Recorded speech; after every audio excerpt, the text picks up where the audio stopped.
We have some major breaking news that just came in. President Trump just commented on moving in the National Guard to Chicago, while the governor of Illinois, J.B. Pritzker, pretty much said to ignore all the crime and let's just focus on President Trump.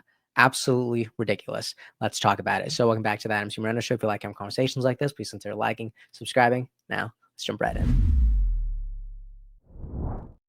So let's look at Governor Pritzker for a second. He basically brushed off violence as this report is talking about some disgusting, heinous crimes in his largest city. And what does he say?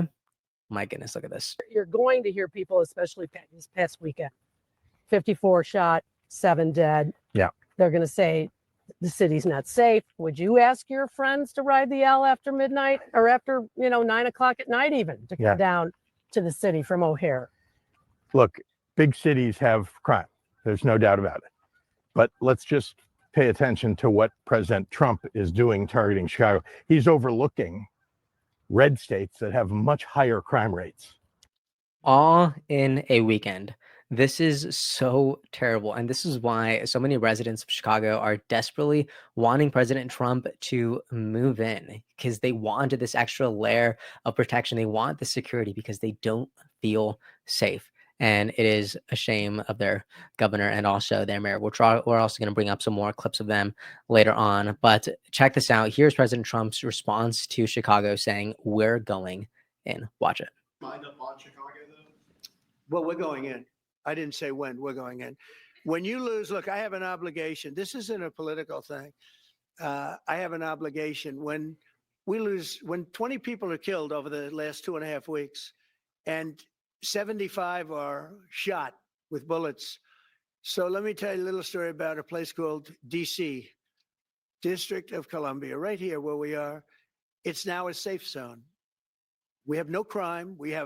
It's in such great shape. You can go and actually walk with your children, your wife, your husband. You can walk right down the middle of the street. You're not going to be shot, Peter. You're safe. Everyone likes you anyway. They probably wouldn't do it. But And he even goes on to say that the people of Chicago deserve to be protected, which I just love that he included this. to be protected. I saw today on one of your networks, not a friendly network, except really the opposite, I would say, very unfriendly network. And they interviewed about 12 people on this morning. Most of them were African American, who were black. And they were saying, please, please, please let the president send it. These were people from Chicago. Please, we need help. We need help. We can't walk outside. We're petrified. If the governor of Illinois would call me up, I would love to do it. Now, we're going to do it anyway. We have the right to do it because I have an obligation to protect this country.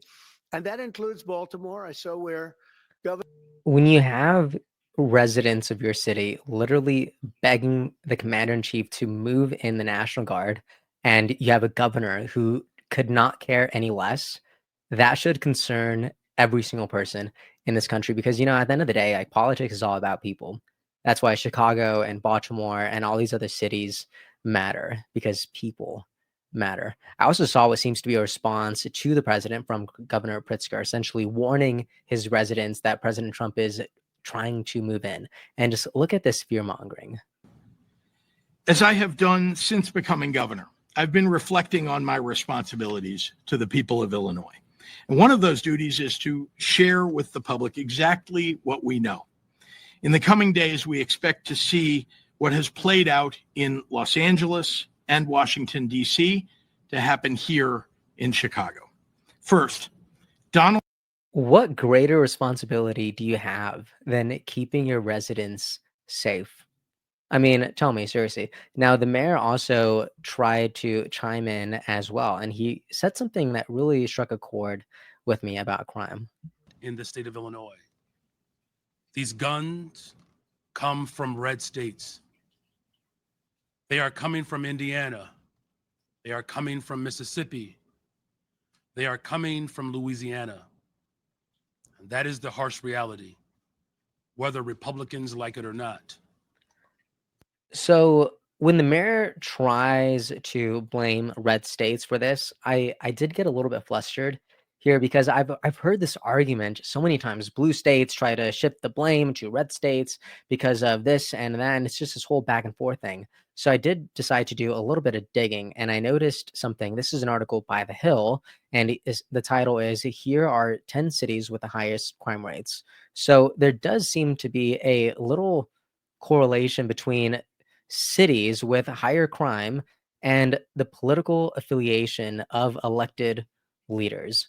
All right, so you can see here Washington, D.C., Denver, Nashville, Houston, Albuquerque, Milwaukee, Kansas City, Baltimore, Detroit, Memphis. And I thought this was fascinating. And I did go ahead and I turned this into a chart if you wanted to look at this, right? Because although some of these are in red states, all of these have mayors and elected leaders whom are Democrats. All right. So now I know correlation doesn't equal causation, but perhaps there's a larger conversation to be had here. Years ago, I was looking into simply why larger cities are naturally more left leaning. And I did discover something that it's probably or most likely because of a higher population, and it leads to higher diversity and empathy across different groups and ethnicities. And those values are simply better expressed through the Democratic Party. But I think it's worth revisiting that conversation while also thinking about how crime is affected through higher population, right? And how those policies are best expressed through which political party, right? So I do think that's going to be, I'll probably try to build out that conversation moving forward.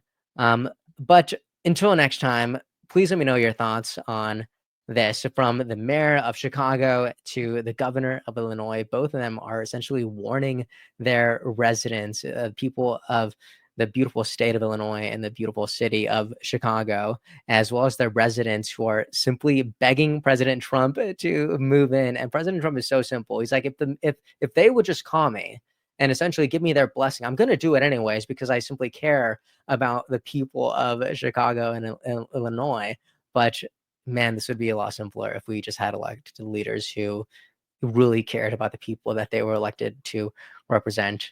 But we'll see. All right. Let me know what you think about all this in the comment section. Tell me what you agree with, what you disagree with.